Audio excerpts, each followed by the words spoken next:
Shop the Sherwin-Williams Memorial Day sale and get 30% off paints and stains May 16th through the 26th. With prices starting at $34.29, it's the perfect time to transform your space with color. Whether you're looking to revamp your bedroom, living room, or home office, we have you covered with bold hues, soothing neutrals, and everything in between. Shop the sale online or visit your neighborhood Sherwin-Williams store. Click the banner to learn more. Retail sales only. Some exclusions apply. See store for details.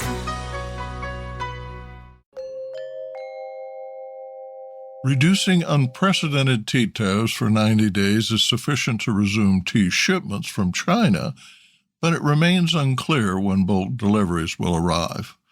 U.S. Trade Representative Jamieson Greer announced on May 12th that the U.S. tariff on Chinese goods would be reduced by 115% to 30%. China also agreed to lower its rate from 125% to 10%. The two sides canceled 91% of tariffs on each other's goods and suspended another 24% for 90 days, starting May 14th. During that time, U.S. importers receiving Chinese tea will pay 37.5% duties. Tariffs on shipments valued at $800 or less sent via postal services will be reduced to 54%, with an option to pay a flat fee of $100 per item. An increase in the flat fee to $200 per item has been canceled.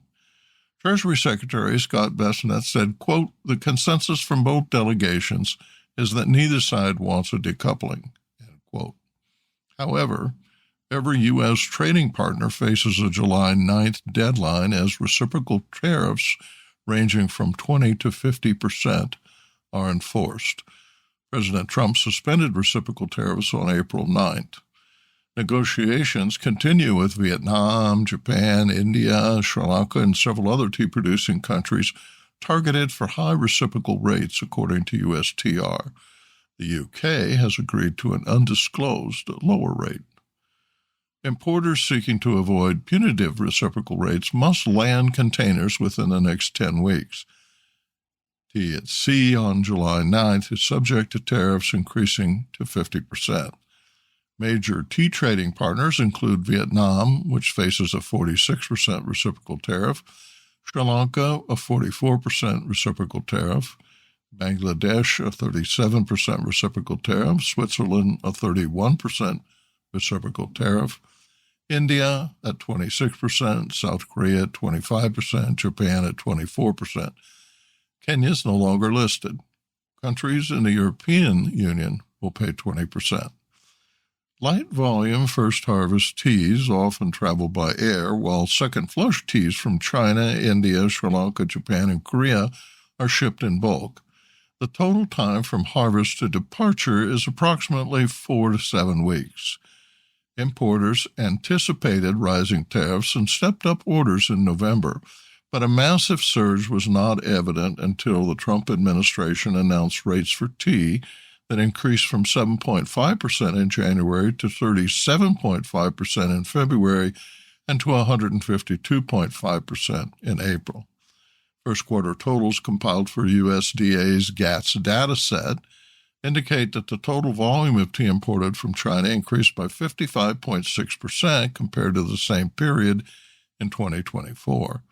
The average price for imports declined by 22.3% to $4.28 per kilo, primarily because most of the tea in stock was harvested in 2024. The tea that was most in demand was Chinese green tea. Imports rose by 70% year over year, accounting for 41% of the year-to-date volume. Sailing cancellations are badly timed. Transit time from China and Vietnam to U.S. ports on the West Coast range from 15 to 25 days. The lead time for bookings is 7 to 14 days prior to sailings, which typically depart weekly or biweekly from major ports. In early May, around 29% of sailings between China and the West Coast were canceled, leading to a 70% reduction in capacity. 10 blank sailings took place in the last week of April, cutting capacity by 28%, with more anticipated from May 12 to 18. Carriers who switched to smaller vessels and suspended routes last week are now preparing for a massive influx of shipments. Flexport writes that, quote, in light of the 90-day U.S. trade agreement, demand from China to the U.S. is expected to surge. Given existing backlogs and the lead up to the peak season, we'll likely see a major increase in shipping volumes, end quote. Kenya has suspended Rainforest Alliance audits at 54 tea factories, citing high costs to producers with little compensation for smallholders. Kenya's Agriculture and Food Authority released a circular calling for the immediate suspension of audits following a May 8th meeting with senior Rainforest Alliance representatives, attended by Kenya Tea Board and Kenya Tea Development Agency executives. Agriculture Principal Secretary Dr. Kiprono Rono halted audits and new certifications at all factories, including independent producers, quote, pending further joint resolution of the matter, end quote.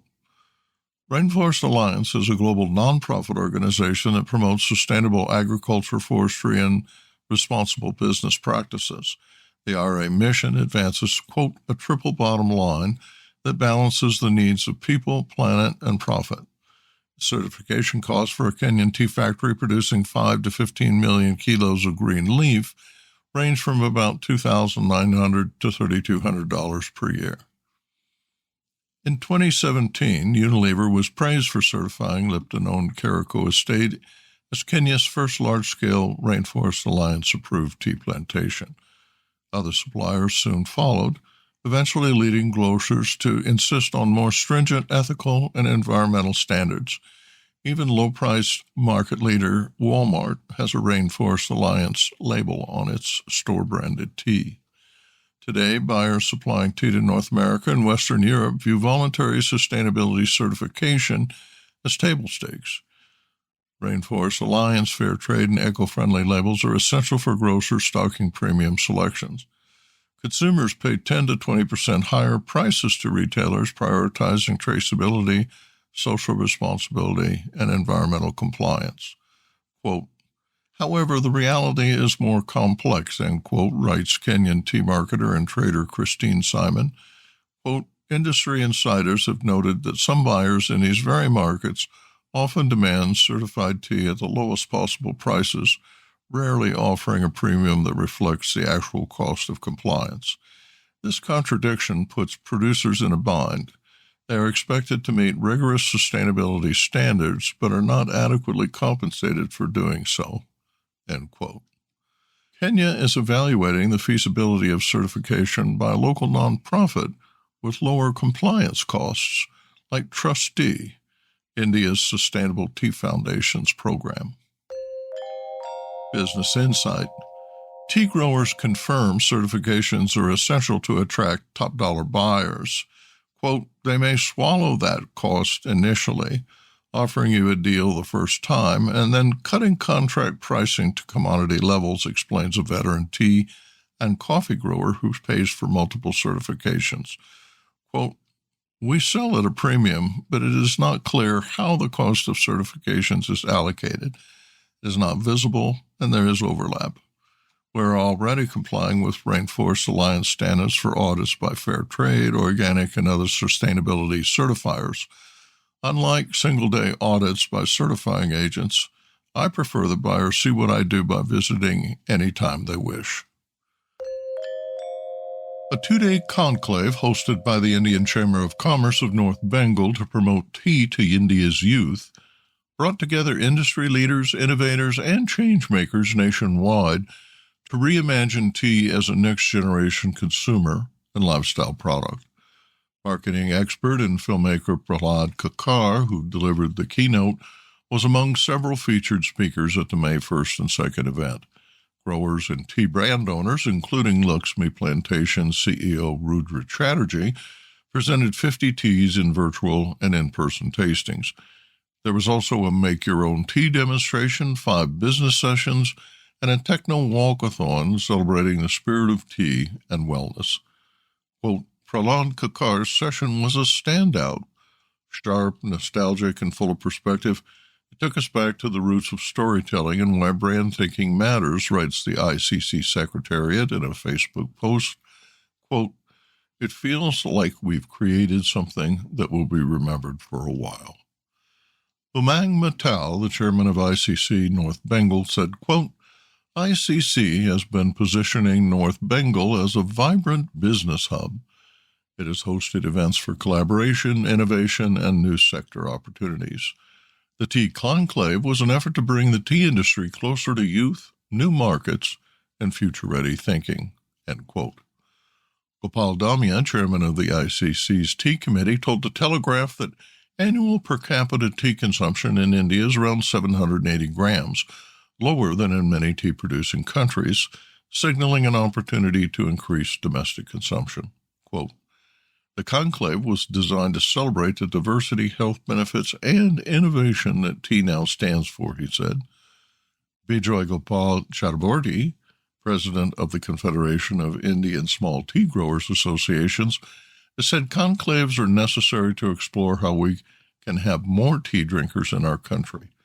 Quote, "Many don't even know the origin of the tea that they have. A lot could be done to encourage tea drinking across India." End quote. Biz Insight. Lakan Tea founder and director Rajiv Lakan praised the gathering's energy, ideas, and engagement.